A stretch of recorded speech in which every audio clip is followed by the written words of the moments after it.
Hi friends, welcome to wings of man. இன்றைக்கி நம்ம சேனலில் 2025ஆம் ஆண்டுடைய இறுதி சூரிய கிரகணம் பற்றின ஒரு அப்டேட் தான் பார்க்க போகிறோம். இந்த சூரிய கிரகணம் வரக்கூடிய நாள் நேரம் என்ன, கர்ப்பிணி பெண்கள் கிரகண நேரத்தில் எப்படி இருக்கணும், என்னென்ன விஷயங்கள் செய்யவே கூடாது, இந்த மாதிரியான முக்கியமான தகவல்கள் இந்த வீடியோவில் இருக்கும். ஸோ கண்டிப்பாக ஸ்கிப் பண்ணாமல் பாருங்கள். இந்த சூரிய கிரகணம் வரக்கூடிய நாள் நேரம் என்ன அப்படின்னு பார்த்தீங்கன்னா 2025ஆம் ஆண்டுடைய இறுதி சூரிய கிரகணம் இதுதான். இது ஒரு பகுதி சூரிய கிரகணம்.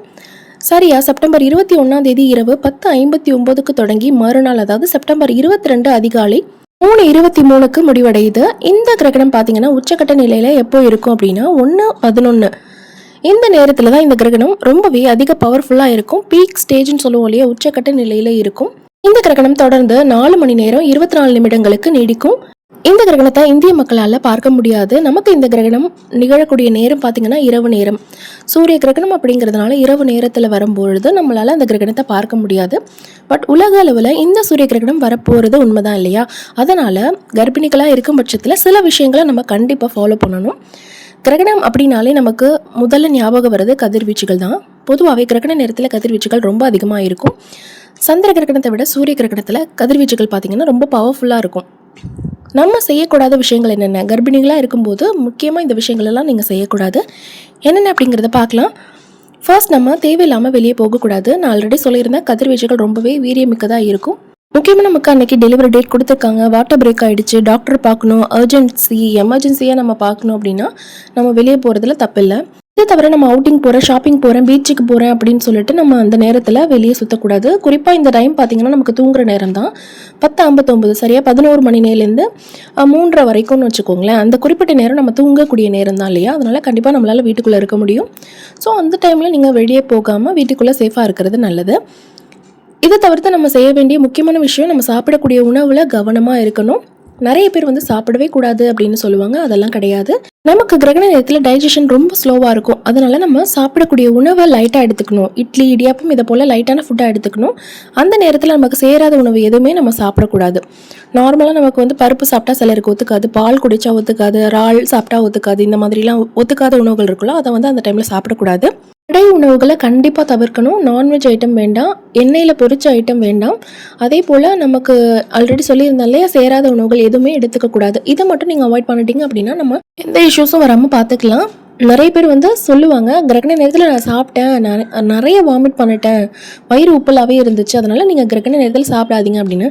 அந்த மாதிரிலாம் கிடையாது. இந்த மாதிரி லைட்டான ஃபுட்டாக நீங்கள் எடுத்துக்கிட்டிங்கன்னா எந்த ஒரு இஷ்யூவும் வராது. இதே போல் நீங்கள் கிரகணத்துக்கு 1 மணி நேரத்துக்கு முன்னாடியே சாப்பிடணும். அந்த கிரகண நேரம் ஸ்டார்ட் ஆகுது இல்லையா, அதனால் 1 மணி நேரத்துக்கு முன்னாடியே நம்ம சாப்பிட்றது ரொம்ப நல்லது. அதை மட்டும் கொஞ்சம் ஃபாலோ பண்ணிக்கோங்க. நம்ம சாப்பிடக்கூடிய உணவு, தண்ணீர் இதெல்லாம் நல்லா கவர் பண்ணி வச்சுக்கோங்க. தண்ணீர் போதுமான அளவு நீங்கள் குடிச்சிக்கலாம். நிறைய பேர் வீட்டில் வெளியில் டாய்லெட் பாத்ரூம் கட்டி வச்சுருப்பாங்க, போயிட்டு யூஸ் பண்ண பயந்துக்கிட்டு தண்ணி குடிக்காமல் இருப்பீங்க. அதெல்லாம் பண்ணக்கூடாது. வெளியே போயிட்டு யூஸ் பண்ணிட்டு வரணும் அப்படின்னா நீங்கள் ஒரு ஷாலோ ஏதாவது ஒரு துணி வச்சு கவர் பண்ணிட்டு போயிட்டு யூஸ் பண்ணிட்டு வரலாம். எந்த பிரச்சனையும் இல்லை. நம்ம யூரின் மோஷனில் ஹோல்டு பண்ணோம் அப்படின்னா தான் பிரச்சனை வரும். அது குழந்தைக்கும் நல்லது கிடையாது. ஸோ நீங்கள் யூரின் மோஷன் போகணும் அப்படின்னா வெளியே போயிட்டு யூஸ் பண்ணிட்டு வரலாம், எந்த இஷ்யூஸும் இல்லை.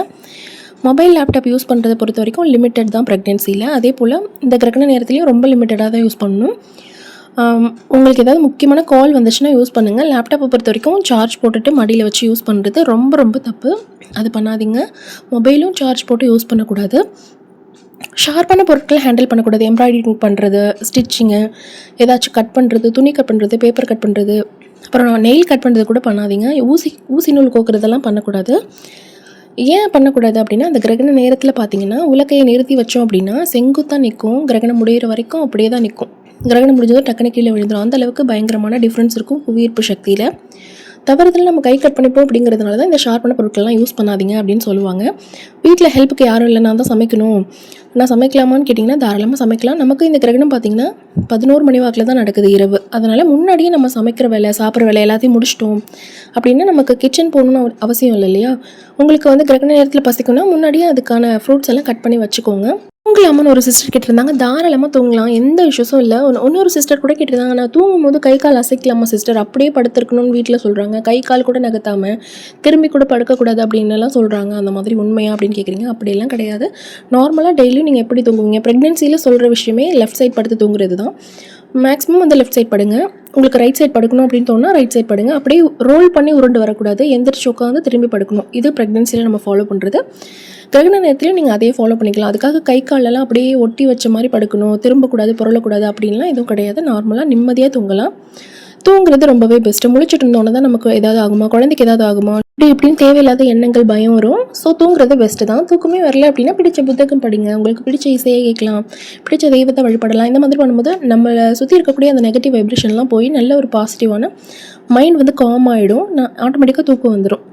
எந்த ஒரு எலக்ட்ரானிக் டிவைஸும் சுவிட்ச் ஆன் பண்ணும்போது கையீரம் இல்லாமல் பார்த்துக்கோங்க. நிறைய பேர் கேட்குற கேள்வி என்னென்னா, கிரகணம் முடிஞ்சதும் நான் பொதுவாகவே குளிச்சிருவேன், இந்த கிரகணம் முடிகிறது 3:23 நள்ளிரவு, அந்த டைமில் நான் எப்படி குளிக்கிறது, வீடு எப்படி க்ளீன் பண்ணுறதுன்னு கேட்குறீங்க. கிரகணம் முடிஞ்ச உடனே குளிக்கணும் அப்படின்லாம் எதுவுமே கிடையாது. ருட்டீனில் நீங்கள் எப்போதும் எப்படி குளிப்பீங்களோ, எந்த டைமில் குளிப்பீங்களோ அதை ஃபாலோ பண்ணிக்கோங்க. வீடு எப்போதும் நார்மலாக க்ளீன் பண்ணுற போதே க்ளீன் பண்ணாலே போதும். ருட்டீனில் நீங்கள் எப்போதும் எப்படி ஃபாலோ பண்ணுவீங்களோ அதை போல் ஃபாலோ பண்ணுங்கள். எதுக்கும் ஸ்பெஷலாக எதுவும் பண்ணணும் அப்படின்னு ஹெவி ஒர்க் பண்ணுறது, ஹார்ட் ஒர்க் பண்ணுறது, நிறைய பொருட்களை இழுத்து வைக்கிறது, தூக்குறது, இந்த மாதிரிலாம் பண்ணக்கூடாது. நிறைய பேருக்கு இருக்கிற டவுட் வந்து, எனக்கு ப்ரெக்னென்சி டைமில் வந்து வயிறு வந்து சொரியணும் போல் இருக்கும், அரிக்கும், கிரகண நேரத்தில் சொரிஞ்சால் குழந்தைக்கு ஏதாவது ஸ்கின் இஷ்யூஸ் வந்துடுமா அப்படின்னு கேட்குறீங்க. அந்த மாதிரிலாம் கிடையாது. அதுவும் இல்லாமல் நீங்கள் கர்ப்பிணியாக இருக்கும்போது வயிறு வந்து எக்ஸ்பேண்ட் ஆகிருக்கும். அந்த ஸ்கின்னு பார்த்திங்கன்னா ரொம்ப வந்து லைட்டாக இருக்கும். நம்ம ஏதாவது சொரிஞ்சோம் அப்படின்னா ரெட்னஸ் வந்துடும், அலர்ஜி மாதிரி ஆகிடும். கிரகண நேரம் அப்படின்னு இல்லை, நார்மலாகவே நீங்கள் அப்படி பண்ணக்கூடாது. நெயில் போட்டு சொரியக்கூடாது. லைட்டாக வருடி விடுங்க. ரொம்ப உங்களுக்கு அரிப்பு தாங்க முடியல அப்படின்னா டாக்டர்கிட்ட போயிட்டு நான் ப்ரெக்னென்சியில் இருக்குங்கிறத தெளிவாக எடுத்து சொல்லிவிட்டு அதுக்கான மெடிசன் வாங்கி யூஸ் பண்ணுங்கள். ஆயின்மெண்ட் கொடுப்பாங்க, அதை வாங்கி யூஸ் பண்ணுங்கள். நீங்களாக போயிட்டு மெடிக்கலில் எதுவும் வாங்கி யூஸ் பண்ணக்கூடாது. அதை கொஞ்சம் பார்த்துக்கோங்க. இதில் நான் நிறைய டவுட்ஸ் வந்து கிளியர் பண்ணியிருப்பேன். கர்ப்பிணி பெண்கள் எப்படி இருக்கணும், என்னென்ன விஷயங்கள் செய்யக்கூடாது அப்படின்னு. இதை தவிர்த்து உங்களுக்கு ஏதாவது டவுட்ஸ் இருந்துச்சு அப்படின்னா கமெண்ட் செக்ஷனில் தாராளமாக கேளுங்க, நான் ரிப்ளை பண்ணுறேன். இந்த வீடியோ பிடிச்சிருந்துச்சுன்னா மறக்காமல் சப்ஸ்கிரைப் பண்ணிக்கோங்க. தேங்க்யூ ஸோ மச் ஃபார் வாட்சிங்.